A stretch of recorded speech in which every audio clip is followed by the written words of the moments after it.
சாட்சி இருந்தால் சாட்சி சொல்லலாம். கர்த்தருடைய பரிசுத்த நாமத்துக்கு ஸ்தோத்திரம். போன வாரம் திங்கட்கிழமை என் பொண்ணுக்கு மாப்பிள்ளை வீட்டிலேருந்து வந்தாங்க. கர்த்தர் நல்லபடியாக அது முடிச்சு கொடுத்து ஆசீர்வாதமாக நடக்க செய்தாரு. அதுக்காக கொண்டாந்து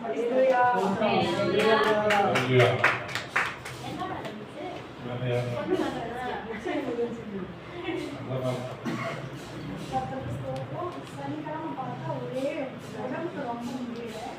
நைட்டு படுக்கிறப்போ படுக்கணும், ஒரே வாந்தினாலும் நைட்டு படுத்தா நைட்டு 4 மணிக்கு இந்த வாந்தி விடிய வரை வாந்தி ரொம்ப முடியல. இது ரொம்ப சோர்வு போயிட்டு பாப்பா மாத்திரை வாங்கிட்டு போது கொடுத்து அந்த நிமிஷமே திரும்ப வாந்தி இருக்குது. ஜோம் பண்ணப்பா நீ நல்ல சோத்தை எனக்கு கொடுங்க, நல்ல வெள்ளனை கொடுங்க, நைட்டு சாப்பிடல இன்னொரு இவ்வளோ வாந்தி எடுக்க வந்துக்கிட்டு இருக்குது அப்படின்னு ஆண்டவர்கிட்ட பேர் பண்ணி திரும்ப பார்த்தா ஆண்டவர் நல்ல ஒரு வெள்ளனை கொடுத்தாரு. தெரிஞ்சிச்சு அந்த நாளில் உட்காரதுக்கும் பிள்ளைகளோட பேசுறதுக்கு வேலை செய்ய முடியல, ஒரே நடுக்கமாக இருக்குது. அதிலிருந்து ஆண்டவர் நல்ல சோத்தை கொடுத்தாரு.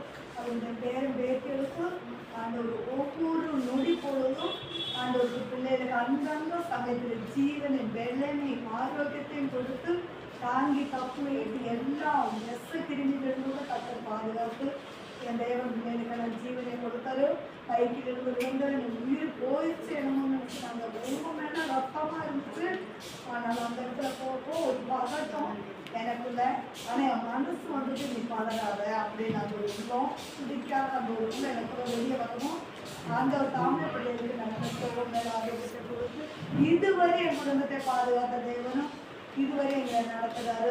எங்கள் கடல் ஒவ்வொன்றா இருக்கக்கூடிய ஒரு கருத்து ஒப்பு கொடுத்து இருக்கா சபையார் மக்களும் ஜெபிக்கும்படி சிறிய சாட்சி.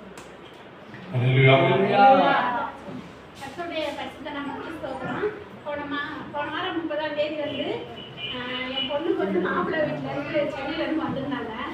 நம்ம ஐயா ஊழியக்காரனும் அம்மாவும் இல்லைன்னு சொல்லி ரொம்ப வருத்தமாக இருந்தது. ஆனாலும் சின்ன பாஸ்டர் ஐயா ஜான் ஐயாவை ஃபோன் பண்ணி வர வச்சுருந்தாங்க. ஆனால் சின்ன பாஸ்டர் ஐயா லீவே கொடுக்க மாட்டேங்கிறாங்க மந்த் எண்டுனால. அதனால் அவர் எனக்கு ஃபேமிலியாக முக்கியம் சொல்லிட்டு அங்கே அவங்க பெர்மிஷன் கொடுத்தாங்களோ இல்லையா, இது எனக்கு ரொம்ப இம்பார்ட்டன்ட் சொல்லிட்டு வந்தாராம். சொன்னாங்க எங்களுக்கு ரொம்ப கஷ்டமாக இருந்துச்சு லீவு மந்த் எண்டில். ஏன்னா என் தங்கச்சி ஹஸ்பண்டுக்கெல்லாம் லீவு கிடைக்கல, வர முடியல. அவருக்கு ரொம்ப ஆசை வர முடியல. ஆனாலும் சின்ன பாஸ்டரையா அந்த லீவு கொடுக்காத அப்பையும் ஃபேமிலி தான் முக்கியம் வந்ததுக்காக அவருக்கும் நான் நன்றியை தெரிவிச்சுக்கிறேன்.